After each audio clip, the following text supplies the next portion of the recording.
Okay, good morning to all. Myself, Dr. Esh Pundir, Assured Professor and currently Head of Department of Chemical Engineering, MIT, Meerut.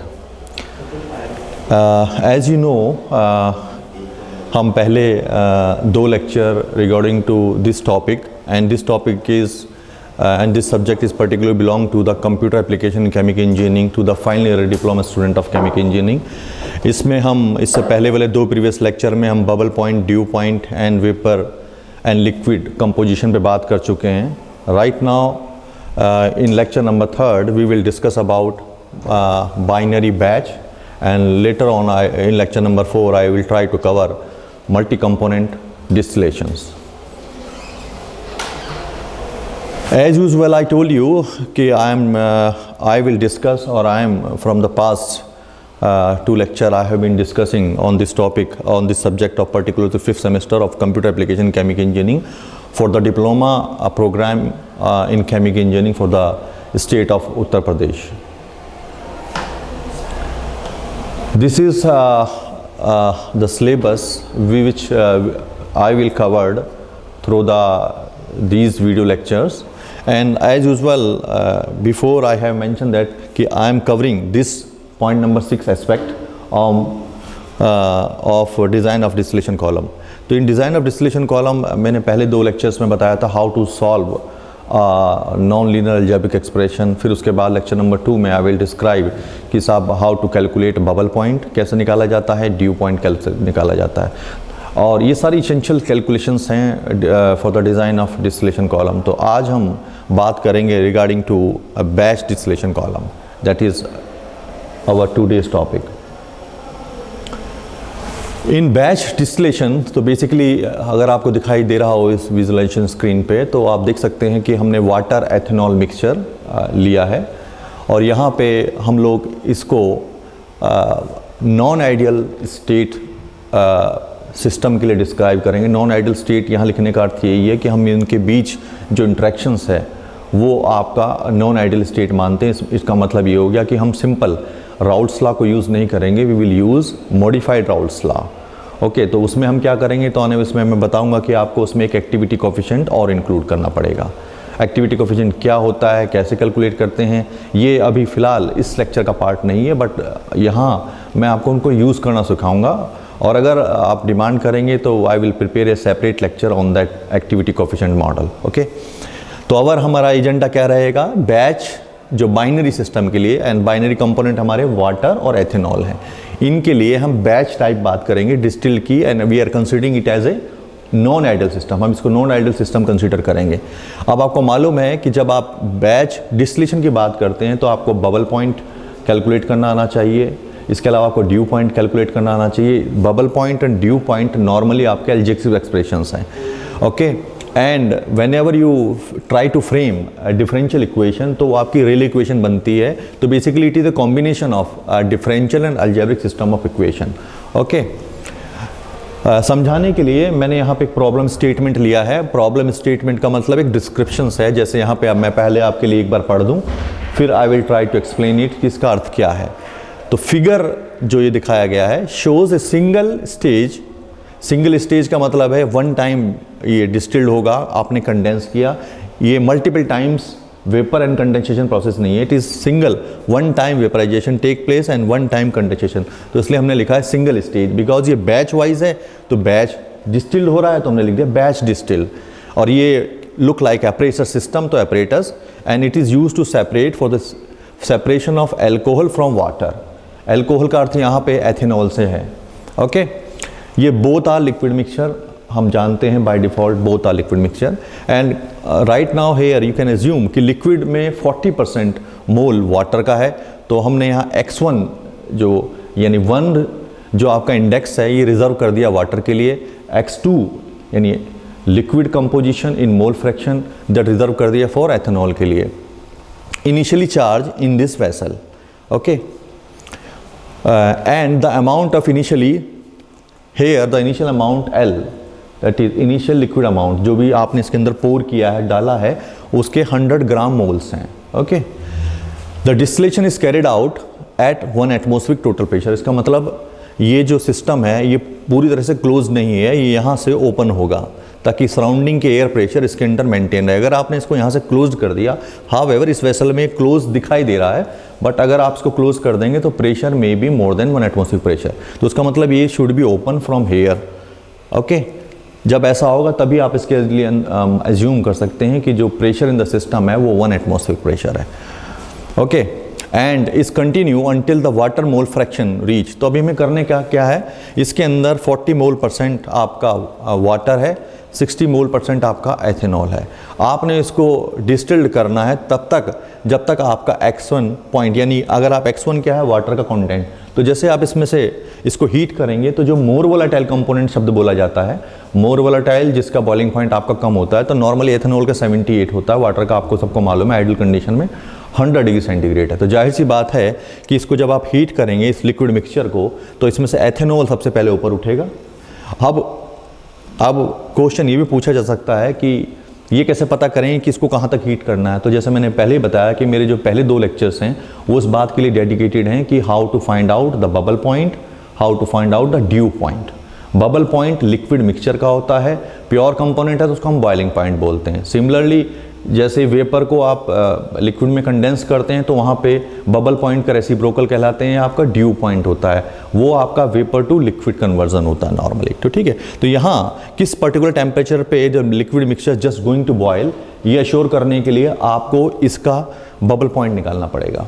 Okay, जो mixture यहाँ पहुँचेगा वो कैसे condense होगा, ये क्योंकि वेपर मिक्सचर यहाँ पे होगा, ये किस पर्टिकुलर, तो इसका टेम्परेचर क्या रखा जाए कि ये आपका कंडेंसर है, तो आपको ड्यू पॉइंट भी पता होना चाहिए।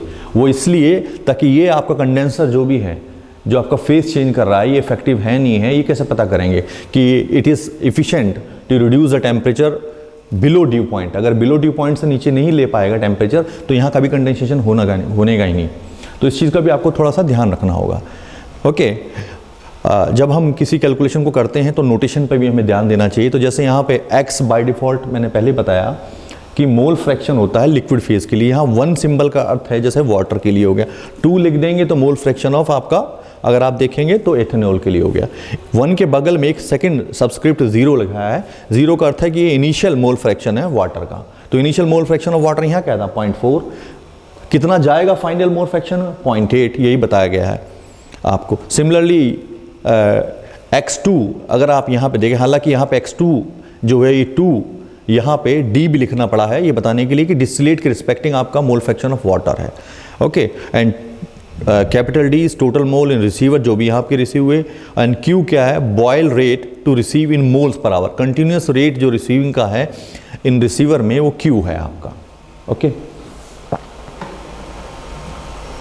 ओके, नाउ इसमें हमें क्या करना है नॉर्मली, तो आपको देखें इसमें पार्ट फर्स्ट आपको करना है कि आपको फर्स्ट जो आपको कैलकुलेट करना है, find the temperature in A batch still when boiling start. तो इसका मतलब ये आपसे क्या पूछ रहा है कि आप इसका बबल पॉइंट कैलकुलेट कीजिएगा, and at the end of the distillation, यानी जब डिस्टिलेशन का एंड होगा तो क्या आप बता सकते हैं कि उसका लिक्विड मिक्सचर का फाइनल टेम्परेचर क्या होगा। तो इसका मतलब आपको इनिशियल कंपोजिशन पता है और आपको इनिशियल टेम्परेचर निकालना है बबल का। फिर ऐसे ही जब फाइनल कंपोजिशन पता है फिर भी मिक्सचर रहेगा, वो भले 80% उसके अंदर वाटर हो, तब क्या होगा। तो बेसिकली आपको बबल पॉइंट निकालना है 2 अलग अलग टेम्परेचर पर, इनिशियल टेम्परेचर पर, फाइनल टेम्परेचर पर, इस पार्ट ए में। सिमिलरली पार्ट बी में क्या पूछा है कि calculate gram mole of liquid remaining. जब ये सब काम हो जाएगा तो आपको ये भी पता होना चाहिए कि जो आपका बैच स्टिल है, जिसको हम स्टिल, जिस कंटेनर है जो ग्लास का, उसमें जो लेफ्ट आउट अमाउंट है, जो बची हुई अमाउंट है लिक्विड मिक्सचर की, उसकी अमाउंट क्या है, कब, जब उसके अंदर 0.8 मोल फ्रैक्शंस आपका वाटर का हो। ओके, तो आपको इसके लिए कैलकुलेशंस करनी है। रिग्रेसली का अर्थ यहाँ पे ये है कि आप इसको न्यूमेरिकल भी कैलकुलेट करके दिखाएं और इसको आप एनालिटिकल भी कैलकुलेट करके दिखाएं।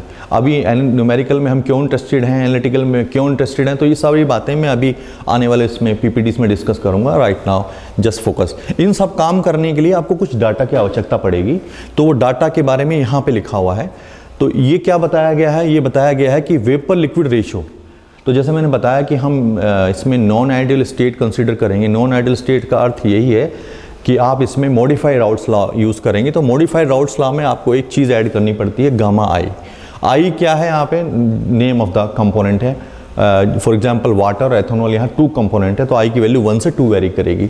ये पी आई उसका आपका वेपर प्रेशर है और पी क्या है, टोटल प्रेशर तो सिस्टम है।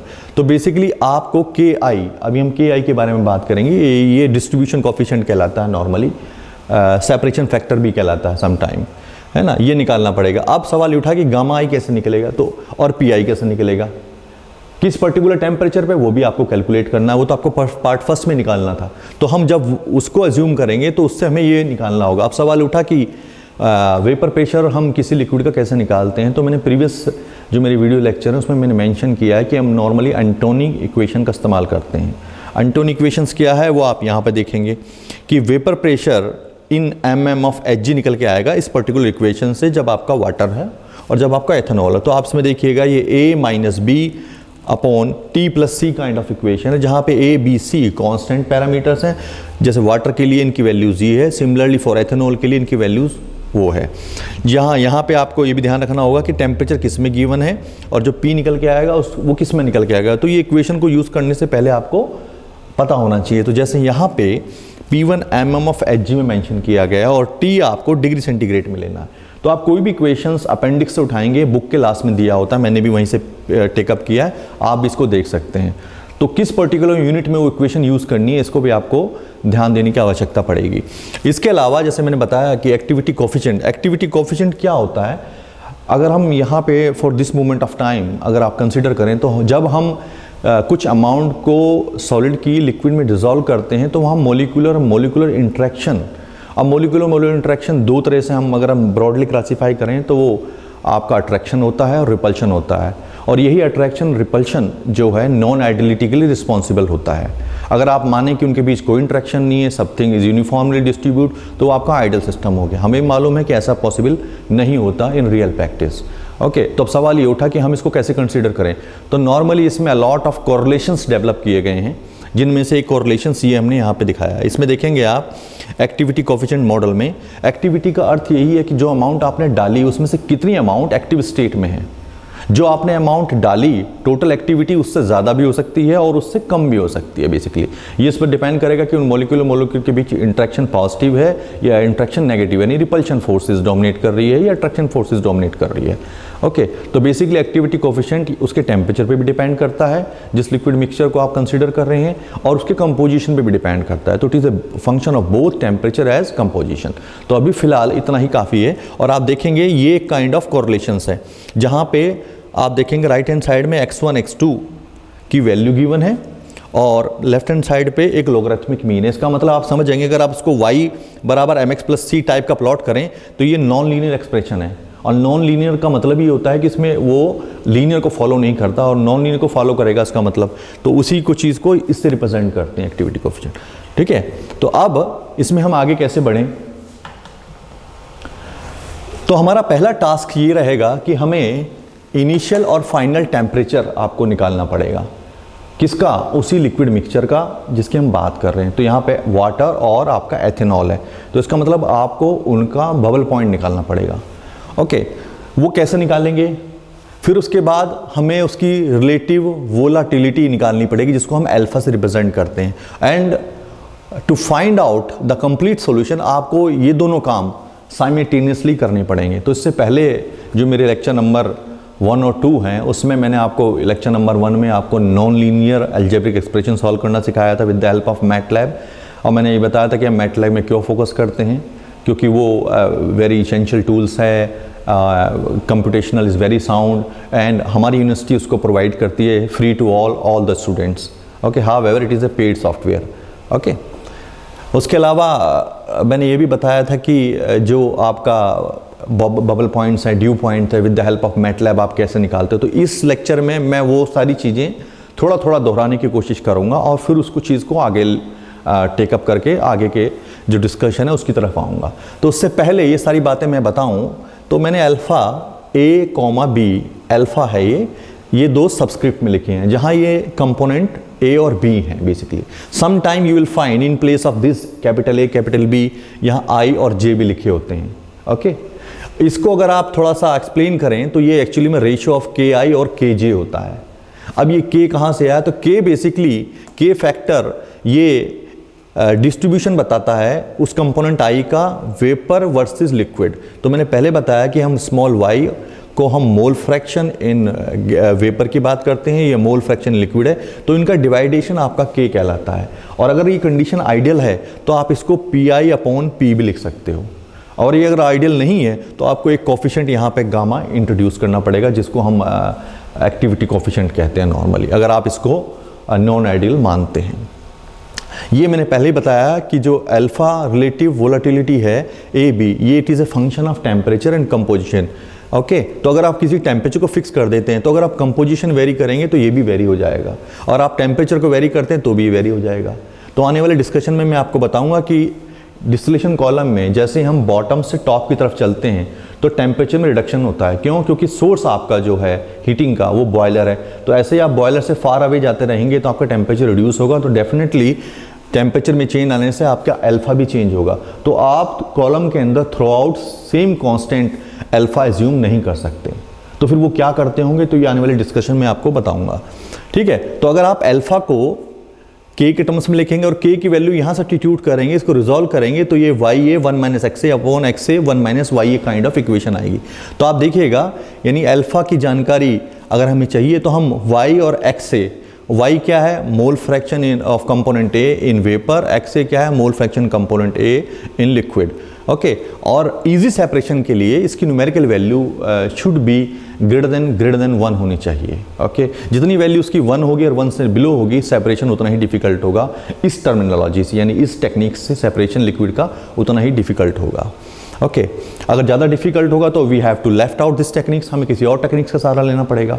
तो राइट नाउ मैं वो भी एग्जाम्पल में करके दिखाऊंगा कि अगर आप लेस देन 1 लेते हैं फॉर एग्जांपल, तो क्या दिक्कत आएगी। हाउएवर एथेनॉल वाटर जो है ये आपको मालूम होगा, ये एजिट्रॉप भी बनाते हैं, तो आने वाले लेक्चर्स में हम इस पर भी बात कर सकते हैं, एजिट्रॉप को कैसे ब्रेक करेंगे, कैसे पता करते हैं एजिट्रॉप बना, and so on many questions. Okay, तो अगर आप इस इक्वेशन को y के टर्म्स में अरेंज करें, y versus s cross multiply करें, तो ये आपका बेसिक इक्वेशन बनती है जो आपकी किसी भी टेक्स्ट बुक में मिल जाएगी। y = alpha AB xa 1 + 1 - alpha A xa। Okay, हमें ये पहले ही मालूम है कि जब हम बबल पॉइंट निकालते हैं तो हमें summation of all should be equal to 1। तो अगर आप समेशन ऑफ ऑल YA का करेंगे तो YA को अगर आप यहाँ से इक्वेशन से निकालें तो it is a multiplication of capital K into x से, तो उस फॉर्म में आप लिखेंगे तो ये आपकी बेसिक इक्वेशन बन जाएगी प्लस इक्वल टू 1। तो मैं 1 उधर ले जाऊंगा और मैंने इसको एक फंक्शन की फॉर्म में लिख लिया। ये मैं क्या कर रहा हूँ, मैं इसको अलजेब्रिक एक्सप्रेशन में कन्वर्ट कर रहा हूँ, सो दैट कि जो मैटलैब का बेसिक फंक्शन है रूट्स फाइंडिंग करने का f0, उसको मैं इस्तेमाल कर सकूँ। Okay, now I will move on the second line. तो अगर आप ये सब काम कर लेते हैं तो इनिशियल कंपोजिशन x1 जब उसमें 0.4 बताया गया था, फाइनल आपका वाटर का 0.8 था। ये भी आपको मालूम है कि कोरस्पोंडिंगली समेशन 1 होता है तो जो दूसरा प्रोपोर्शन होगा वो 0.6 होना चाहिए, 0.2। और अगर आप बबल पॉइंट कैलकुलेशन करते हैं इनिशियली और फाइनली तो आपका T निकल के आता है। Once you will get T तो उसको यूज़ करके आप K1 K2 निकाल लेंगे, और जब आपका K1 K2 निकल आएगा तो अभी मैंने बताया कि K1 K2 को डिवाइड करेंगे तो आपका अल्फा 1 2 निकल के आएगा। अल्फा 1 2 क्या होता है, तो ये सारे स्टेप्स को इन दिस सीक्वेंस एक टेबल फॉर्म में अरेंज किया गया है। तो अगर आप पहली इक्वेशन देखेंगे it is a function of temperature, तो ये मैंने वही लिखा है 1 - x1 K1 x1 - K2 x2। अगर आपको ये मेमोराइज ना हो तो गो बैक एंड चेक। तो I am just writing this equation here, this one FT K xn के, यहाँ पे A और B को मैंने 1 और 2 से रिप्लेस कर दिया। ओके, सिंपलरली हमारा फर्स्ट ये मैं एक चीज़ और बता दूँगा, ये कोई कोडिंग नहीं है, ये आपकी सिंपल कैलकुलेशंस हैं जो आप अपने वाइट पेपर पे लिखते हैं। तो उसको मैंने सीक्वेंस वाइज डाल दिया ताकि आपको पता चले कि आपको पहले क्या इन्फॉर्मेशन पुट करनी है। तो जैसे हमने बताया कि ये मेरा फंक्शंस है, इसको मैंने डिफाइन कर लिया। इसको सॉल्व करके क्या मिलेगा, आपको T मिलेगा। वो T किसके लिए होगा, जिस x1 के लिए आपने इस इक्वेशन को लिखा है, उस T से कोरस्पोंडिंग क्या होगा, उसका बबल पॉइंट्स होगा बेसिकली। ओके, तो first mention all the constant in parameter value. तो आप देखेंगे मैंने x1 जैसा पहले बताया कि 0.4 के लिए है, तो आपने 0.4 डिस्क्राइब किया। तो जब इस इक्वेशन को सॉल्व करेंगे जो T निकल के आएगा वो 79.17 निकल के आएगा। और अगर आप इसको 0.4 की जगह 0.8 लिखेंगे तो जो कोरस्पोंडिंगली टेम्परेचर निकल के आएगा वो आपका final bubble point of the mixture, that is 82.85 in degree centigrade. Gamma 1 gamma 2 ये मैंने पहले लिखा है आपको, एक्टिविटी कोफिशिएंट्स हैं। ये आपने एक्सपोनेंशियल की फॉर्म में इनको कन्वर्ट कर लिया। ये जब आपके पास गामा 1 गामा 2 आ गए तो इनको मल्टीप्लाई करके आप P1 P2 आप निकाल लेंगे। P1 P2 आप गामा के साथ यूज़ करेंगे तो आपके डिस्ट्रीब्यूशन कोफिशिएंट हैं, के फैक्टर्स हैं, ये निकल के आ जाएंगे। Once you will get your K factor, इनको आपस में डिवाइड करके आपका अल्फा निकल के आएगा। तो अगर आप इसको मैनुअली भी करते हैं तो ये वैल्यूज़ ये आएंगी जो मैंने इसमें टेबल में डिस्क्राइब की हैं। आप इसको कैलकुलेटर की हेल्प से भी सॉल्व कर सकते हैं if you do not have approach to the MATLAB online. तो अगर आपके पास मैटलैब नहीं है तो आप ये काम एक्सेल में भी कर सकते हैं, ये आप ये काम कैलकुलेटर की हेल्प से भी कर सकते हैं। Okay, how you can do the same work in A MATLAB. तो अगर आप ध्यान दें तो मैंने पिछले प्रीवियस लेक्चर में ही बताया था कि मैटलैब फंक्शंस को कैसे लिखा जा सकता है। तो हम लिखते हैं फंक्शन, उस कोई भी नाम यहाँ पे जो आउटपुट फॉर्म में यानी आप यूज़ करोगे, NLE फंक्शन इनटू ब्रैकेट में उस पर्टिकुलर वेरिएबल का नाम जिसको आपको फाइंड आउट करना है। तो यहाँ पे वेरिएबल हमारा फिलहाल t है। तो आप देखेंगे जो मैंने वैल्यूज़ लिखी थी x1.4 x21 माइनस, ये बिल्कुल सेम इक्वेशन है और मैंने यहाँ mention just as you write on a paper. तो ये कोई एक्स्ट्रा स्किल नहीं है, ये just writing programming is just like the same as you write on a paper. Okay, तो यहाँ पे फिलहाल अगर आप इनिशियल बबल पॉइंट निकालना चाहते हैं तो x की उनकी वैल्यू 0.4 है, लेकिन कोई कहे कि साहब फाइनल कैसे निकलेगा, तो you have to just change it from t calculation change to 0.8। तो जो t निकल के आएगा इस कैलकुलेशन से वो फाइनल मिक्सचर का बबल पॉइंट होगा। तो इससे आपका जो पार्ट A है वो कंप्लीट हो जाएगा। तो ये इधर सिमिलर वे हमने कुछ नहीं किया, ये आपका पेपर राइटिंग वाला पार्ट ही है जैसा आप पेपर में लिखते हैं। बस हमने इसको ऊपर एक function ft N lead f और ब्रैकेट में t ये हमने ऐड किया है। और उसके अलावा अगर आप ऊपर देख रहे हैं तो हमने 3-4 लाइनें लिखी हुई हैं। इन 3-4 लाइनों पर आपको फोकस नहीं करना है, तो मैंने यहाँ पे 2 एरो बनाए हैं and need to focus here लिखा है। अगर आप बाकी चीज़ें समझने में डिफिकल्टी है तो आप सिंपल ये दीजिए कि आपको एक इनिशियल गैस देना पड़ेगा। इनिशियल गैस क्या होगा कि वो स्टार्टिंग पॉइंट क्या है, किसका स्टार्टिंग पॉइंट्स, बबल पॉइंट जो भी आपका। अब आप कहेंगे आपको कैसे पता चला, तो आपको मालूम है कंपोनेंट का नेम, आपको एथेनॉल मालूम है, आपको वाटर मालूम है। एथेनॉल का 78 होता है, वाटर का 100 होता है। आपको मालूम है कि जो मिक्सचर का बबल पॉइंट होगा इनके विद इन ही होगा। वो क्या होगा, आप रैंडमली कुछ भी ले लीजिए। तो फॉर एग्जांपल मैंने 85 लिख लिया, आप 80 भी लिख सकते हैं, 82 भी लिख सकते हैं। It will search out it automatically. तो आपको उसके बॉदर होने की जरूरत नहीं है कि इनिशियल गैस क्या लें। ओके, पहली बात। दूसरी इंपॉर्टेंट है कि ये जो फंक्शन आपने यहाँ पे क्रिएट किया है इसको रिकॉल कैसे करते हैं। तो हम लिखते हैं xsolve f0। f0 क्या है, ये जो आपका एक्सप्रेशन है इसका सोल्यूशन निकालेगा। Solution in the term of, तो मैंने पहले बताया कि ये एक अलजेब्रिक एक्सप्रेशंस है और ये इस इक्वेशन के रूट फाइंड करेगा। कब तक, जब तक उन रूट्स का अर्थ ये होता है कि जब रूट को फंक्शन में सब्स्टिट्यूट करते हैं तो उसकी फाइनल वैल्यू 0 आती है। तो हाउएवर मैटलैब के अंदर 0 का अर्थ 0 नहीं होता, ये 10 की पावर -15 तक वैल्यूज को 0 कंसीडर नहीं कर सकता, बियॉन्ड -27 तक भी चला जाता है। ओके, तो इन जनरल 10 की पावर -15 से पहले ये 0 को 0 नहीं मानता। तो आप समझिए कि इतनी हाईली एक्यूरेट सिस्टम है 10 की पावर -15 का। ओके, तो यहाँ पे आप लिखेंगे, इसको आप चलाएंगे, इनिशियल गैस जो आपने मेंशन किया इसको आप रन करेंगे। इसमें एडिट में जाके इसमें एक ग्रीन कलर का एरो सिंबल होता है, इस पर प्ले पे जाके क्लिक करेंगे, it will calculate automatically the bubble point of initial का। फिर आप यहाँ पे चेंज करेंगे 0.8, आप सेकंड का निकाल लेंगे। तो आप देखेंगे it's quite simple to do that job. और अगर आप कन्विंस नहीं हैं मैटलैब को यूज करने में तो ये काम आप कैलकुलेटर की मदद से भी कर सकते हैं, but you have to solve it कि आपको बार बार कोई टी एज्यूम करना पड़ेगा। उस टी पे आपको समेशन, इस फंक्शन की वैल्यू 0 के नियर बाई होनी चाहिए। तो अब सवाल ये कि हैंड से कैलकुलेशन करना क्वाइट टफ जॉब है, क्योंकि कौन कौन से टी आप एज्यूम करें। तो उसके लिए शॉर्टकट हम ये करते हैं कि हम कई बार ऐसा वैल्यू एज्यूम कर लेते हैं कि टी जो फंक्शन की वैल्यू हो 0 से बड़ी आए, कई बार 0 से कम आए, सो दैट हमें पता चल जाए कि बाय इंटरपोलेटेशन हम वो मिड पॉइंट कैलकुलेट कर लें। ओके, तो ये काम आप कैलकुलेटर से भी कर सकते हैं। तो अगर आप कैलकुलेटर से कन्विंस हैं या एक्सेल शीट से कन्विंस हैं तो उससे कीजिएगा। If you have approach to MATLAB तो आप मैटलैब की हेल्प से भी ये काम कर सकते हैं। ओके, इसी के अंदर पार्ट बी है कि पार्ट बी में हमने क्या किया है, the moles remaining in the boiler can be determined from the differential equation. अब इसके अंदर कितने मोल्स रह जाएंगे लास्ट में जब ये डिस्टिल्ड होगा, ये हम कैसे निकालें? तो जैसा मैंने यहाँ पे मेंशन किया है, ये सीडन हेनरी पेज नंबर 467 पे प्रॉब्लम डिस्क्राइब्ड है, वहाँ से हमने टेकअप की एक्सप्लेन करने के लिए। और ये वाला अगर आप देखें, ये सिंपल बैच डिस्टिलेशन है कि लिक्विड L था, इनिशियल कंपोजिशन इसका x नोट था, टाइम t बराबर 0 था, स्टार्ट डिस्टिलेशन। तो जैसे आपने डिस्टिलेट स्टार्ट किया, क्या होगा, जो वेपर है वो कन्वर्ट होनी शुरू हो जाएगी फ्रॉम लिक्विड फेज से। तो लिक्विड का जो वॉल्यूम है वो डिक्रीज होना शुरू हो जाएगा एंड वेपराइजेशन विल स्टार्ट। तो अगर आप सर्टेन टाइम पीरियड के लिए चलाते हैं तो लास्ट में आप देखेंगे वॉल्यूम इज रिड्यूस। अब इस कहानी को मैथमेटिकली ट्रैप करना है, it is a physical phenomena. Okay, तो हमें इसको मैथमेटिकली ट्रैप करना पड़ेगा, तभी हम बता पाएंगे with the help of some mathematical equation कि फाइनल सॉल्यूशंस क्या होगा। यहाँ पे फाइनल सॉल्यूशन का अर्थ है the number of moles remaining in this still.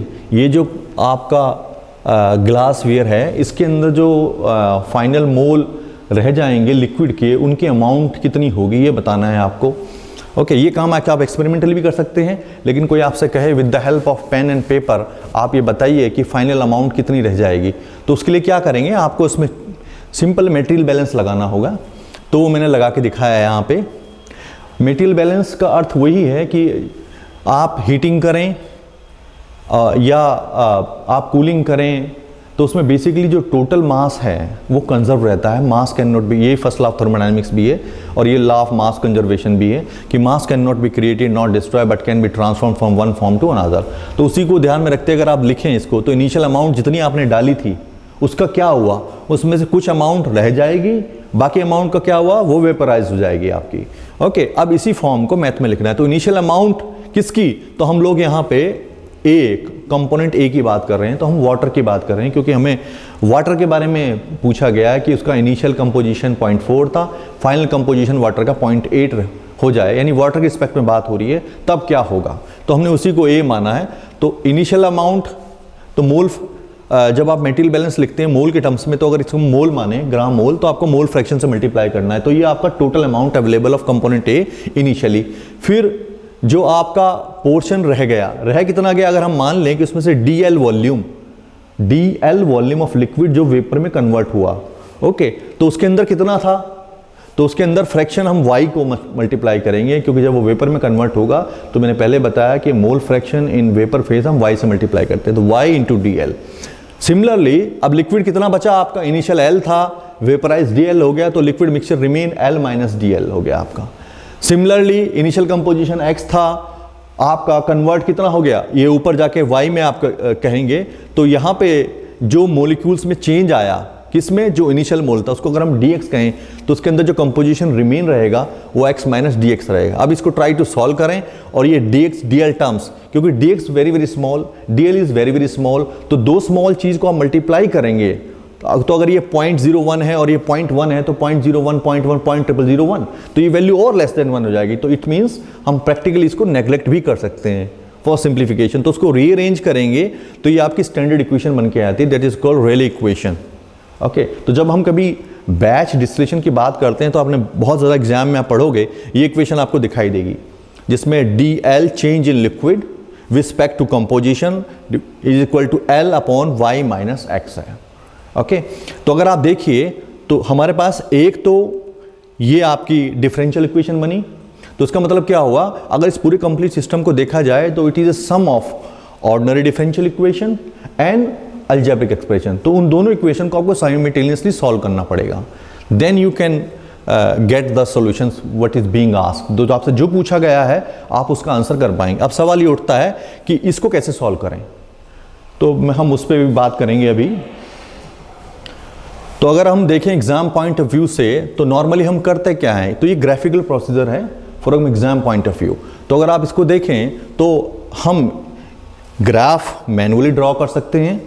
किस रीजन के लिए, तो आपको क्या करना है, आपको 1 upon y minus x versus x का प्लॉट करना है। तो ये लाइन ऐसे कहीं को आएगी, ये ज़रूरी नहीं कि लाइन का स्लोप हमेशा ऐसे ही आएगा, it may be depends upon the situation कि लिक्विड के बीच में क्या गोइंग ऑन है, उस पर डिपेंड करेगा। तो इसमें देखें कहाँ से आपको स्टार्ट करना है, 0.4 से कहाँ तक जाना है, 0.8 तक, और जो प्रीवियस इक्वेशन में था तो उसमें जो आपका राइट हैंड साइड पार्ट है अगर उसको लिखें तो हम उसको x initially minus x final dx upon y minus x है। ये क्या है, इसका अर्थ ये हो गया कि अगर मैं इसको 1 अपॉन y माइनस एक्स को इस पे इधर लिखूं, इसको x लिखूं, तो एरिया अंडर दिस कर्व वो इस इंटीग्रेशन की वैल्यू होती है। तो अगर आप इसको ग्राफिकली प्लॉट करते हैं किसी ग्राफ पेपर पे तो you can count the area manually, वो सबसे आसान तरीका होता है।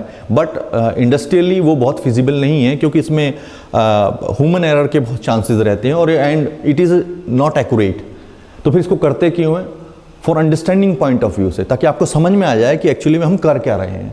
वंस यू आर कन्विंस कि ऐसे ही निकलता है तब आप इसको न्यूमेरिकली भी कैलकुलेट करते हैं, just like I did here. और अगर आप न्यूमेरिकली बिलीव करते